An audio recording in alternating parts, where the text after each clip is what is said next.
Қайырлы күн, құрметті әріптестер.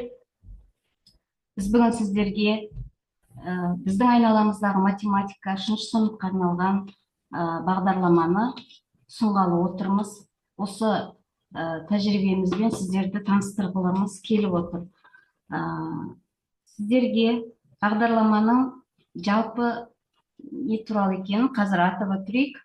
Біздің айналамыздағы математика бағдарламасы 3 сынып оқушыларына арналған курс болып табылады.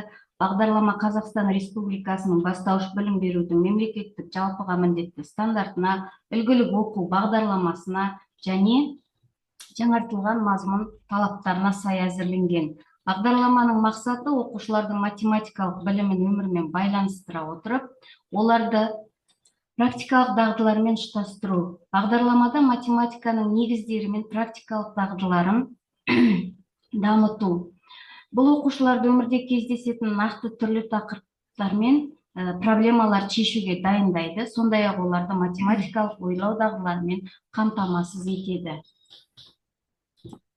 Бағдарламаның жетілігі оқушылар күнделікті өмірде кездесетін сандық, өлшемдік, кеңістікті қатынастар түсінуге, сауда, уақыт, ақша, көлік, тұрмыстық заттар секілді нақты мысалдар арқылы логикалық ойлауы мен есептеу дағдыларын жетілдіруге мүмкіндік алады. Бағдарламаның жаңашылдығы оқытудың белсенді әдістерін қолдану арқылы оқушылардың шығармашылық және аналитикалық ойлау қабілеттерін дамытуға бағытталады. Оқытуда дәстүрлі тәсілдерді жаңашыл технологиялармен ұштастыра отырып, білім беру мазмұнын байыту көзделген. Бағдарламаның мақсаты бастауыш сынып оқушыларының математикалық білімдерін күнделікті өмірлік жағдаяттарда қолдануға үйрету арқылы олардың логикалық ойлауын, шығармашылық қабілеттерін, функционалдық сауаттылығын және өмірлік дағдыларын дамыту. Бағдарламаның ерекшелігіне тоқталатын болсақ, бұл ерекшелігі оның интеграцияланған мазмұнында жатыр. Математика пәні тарих, жаратылыстану ғылымдарымен сабақтасып, пәнаралық байланыс арқылы оқушыларға математиканың күнделікті өмірде қалай қолданылатын нақты мысалдармен көрсету. Сонымен бірге бағдарламада қолданбалы және жобалық жұмыстарға ерекше мән беріледі. Оқушылар нақты өмірлік мәселелерді шешіп, шағын зерттеу жобаларын құрастыра отырып, алған білімдерін іс жүзінде қолдана алады. Цифрлық құралдарды пайдалану арқылы оқыту интерактивті сипатқа ие болады. Заманауи онлайн платформалар мен мобильді қосымшалар сабаққа белсенділік пен қызығушылық қосады, балалардың өз бетімен ізденуін ынталандырады. Енді бағдарламаның міндеттеріне тоқталсақ, бірінші міндеттері ол оқушылардың математиканы тұрмыста, ғылымда және технологияда қолдану дағдыларын дамыту. Екіншісі, оқушылардың математиканы үйренуге деген қызығушылығын арттырып, олардың пәнге деген оң көзқарасын қалыптастыру. Үшіншісі, оқушылардың есептерді шешу барысында логикалық ойлау қабілеттерін жетілдіру, шығармашылық ізденіске ынталандыру. Төртінші, сандармен жұмыс істеу, теңдеулер шешу, геометриялық фигураны тану, есептер құрастыру және шешу дағдыларын меңгерту. Бесіншісі, ол оқушыларға математикалық ұғымдарды нақты өмірде қолдануға мүмкіндік беру арқылы теория мен практиканы ұштастыру. Келесі бізде бағдарламаның бөлімдері 4 бөлімнен тұрады. Бірінші бөлім сандар әлеміне саяхат деп аталады, және ол 8 сағаттан құралады. Екінші бөлім амалдар және логика негіздері 8 сағатқа бөлінген. Үшінші бөлім геометрия және қолданбалы математика 10 сағатқа берілген. Және төртінші бөлімде математика және кеңістік 8 сағаттан құралатын бөлім. Бағдарламаның нормативті бөлімінде біз күнтізбелік тақырыптық жоспарды ұсынамыз. Бұл күнтізбелік тақырыптық жоспарымыз 34 сағатқа жоспарланған, барлығы 34 сағат, теорияға 9 сағат, практикаға 25 сағат бөлінген. Әр бөлім әр 90-ға жаңа лайықталып есептеліп жасалған. Әр 90-дағы мысалы бірінші бөлімде, бірінші 90-да сандардың пайда болуы, ежелгі санау жүйелері, сандардың өмірдегі маңызы деген тақырыптармен басталады. Әр 90 соңында оқушылардың жобалық жұмысы ұйымдастырылады. жобалық жұмыстың өзін жекелей немесе топтық түрде ұйымдастырып отырамыз, және соңында математикалық бәйге, 90 соңында математикалық турнир деп қорытынды сабақтар өткізіледі. Ары қарай осы күнтізбелік жоспарға сәйкес 130-шы бұйрыққа сай қысқа мерзімді сабақ жоспарлары дайындалды, 34 сағатқа бөлінген. Бұл қысқа мерзімді сабақ жоспарында барлық несі қамтылған.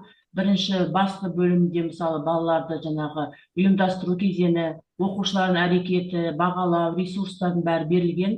Ортаңғы жаңағы бөлімнің қымыжының ортасында жаңағы әр сабаққа берілетін әдіс тәсілдердің барлығы жазылған.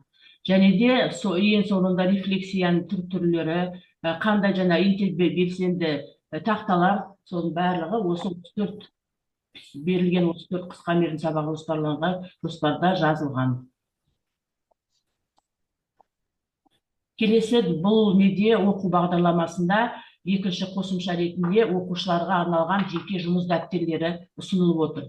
Бұл жұмыс дәптерінде оқушыларында әр сабақта 4 тапсырмадан қамтылған, және тақырып бойынша балалардың өз беттерінше орындайтын тапсырмалар беріліп отырады әр сабақтың соңында. Тапсырманың түрлері, бұл жерде тоқталып кетейік оқушының жұмыс дәптеріне. Бұл жерде әр сабаққа 4 тапсырмадан берілген.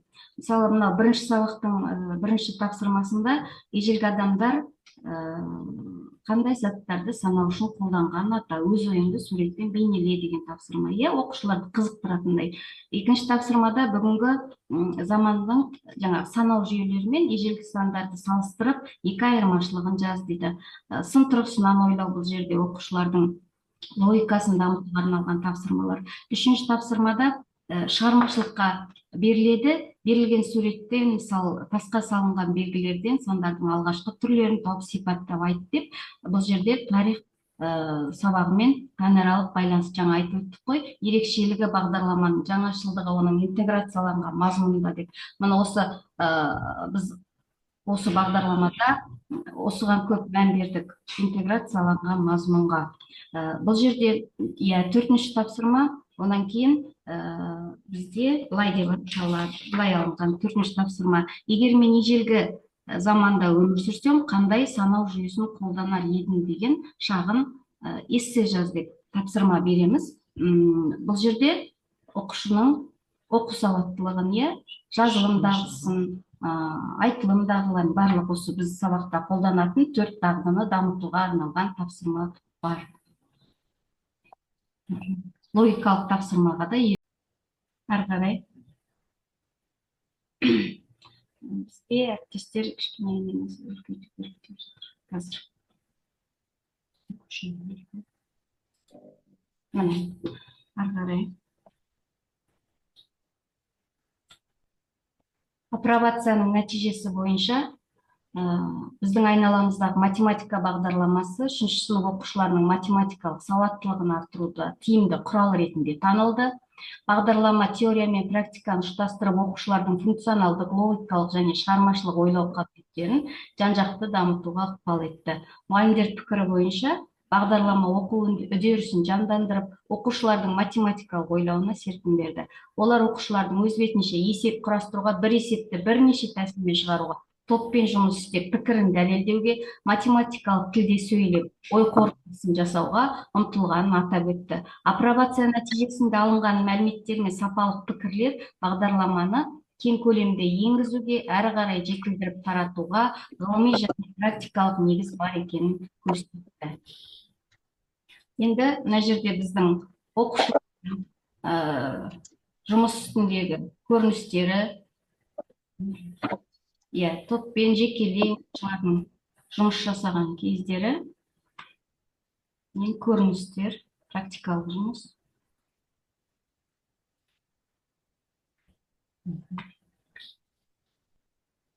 Енді қорытынды айта келе, біздің айналамыздағы математика ол оқу бағдарламасы бастауыш мектептің 3-ші сынып оқушыларына арналған қосымша білім беру курсы ретінде жасалған заманауи педагогикалық өнім.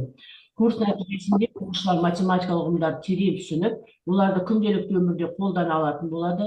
Осы бағдарламаның нәтижесінде оқушылар өмірде кездесетін математикалық мәселелерді шешу үшін қажетті білім деп дағдыларға ие болады. Құрметті әріптестер, енді осы бағдарлама бойынша мазмұны, құрылымы туралы сұрақтарыңыз болса, сұрақтарыңызды қоя берулеріңізге болады.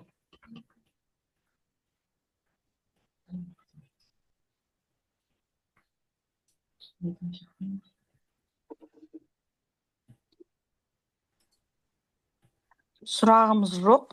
Өте тамаша жасалған бағдарлама екен. Көп рахмет, еңбектеріңіз жемісті болсын. Рахмет, оқырман. Құрметті әріптестер, мені бүгінгі мынау көріп отырғандай тамаша бір ой салатындай жақсы сәтті бір дүние болды. Біз бұл кісілермен әріптес болып бір мектепте жұмыс жасаймыз. Осы кісілердің таратқан тәжірибесі арқылы логикалық математиканың логикасы, ойлау қабілеттерін арттыру бойынша оқушылармен осы берілген бағдарлама бойынша бірнеше жұмыс жасап көрдік. Жұмысымыз өте жемісті болды. Балалардың білім сапасының көтерілгенін көрдік. Әлі де біз осы еңбекті қолданамыз әрине, әр қарай жан жаққа таратуға, және бұл адамдардың, бұл мұғалімдердің жемісті еңбектерінің әр қарай өркендей беруіне, жақсы шәкірттермен жақсы оқушыларды тәрбиелеу мен оқытуда осы жасаған еңбектеріңіздің үлесі болсын деген үлкен жақсы тілек айтамыз. Қайырлы күн, құрметті әріптестер. Бағдарлама өте өзекті, балалардың ойлау қабілеттерін арттыратын құнды материалдар берілді. Осы біздің айналамыздағы математика оқу бағдарламасын сабақта қолданамын. Рахмет сіздерге. Рахмет. Қайырлы күн, құрметті әріптестер. Бағдарлама заманауи талаптарға сәйкес жасалған көріп тұрмыз, сондықтан әріптестерге көп рахмет. Бұл бағдарламаны мектебімізде сабақта қолданамыз. Сіздерге сәттілік тілейміз. Рахмет. Құрметті әріптестер, бағдарлама өте жоғары деңгейде жасалғаны көрініп отыр. Математикалық, логикалық ойлау қабілеттерін дамытуға өте пайдалы екен. Сіздерге рахмет, шығармашылық табыс тілеймін.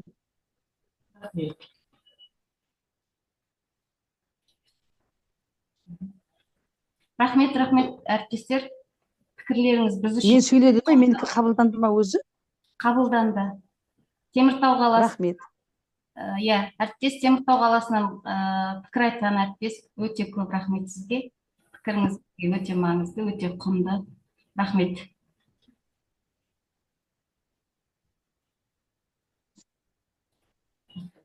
Жақсы әріптестер. Егерде Қайырлы күн, әріптестер. Бағдарламаларымыз өте құнды екен, жүйелі жұмыр жасалған екен. Тек қана сәттілік тілеймін. Рахмет.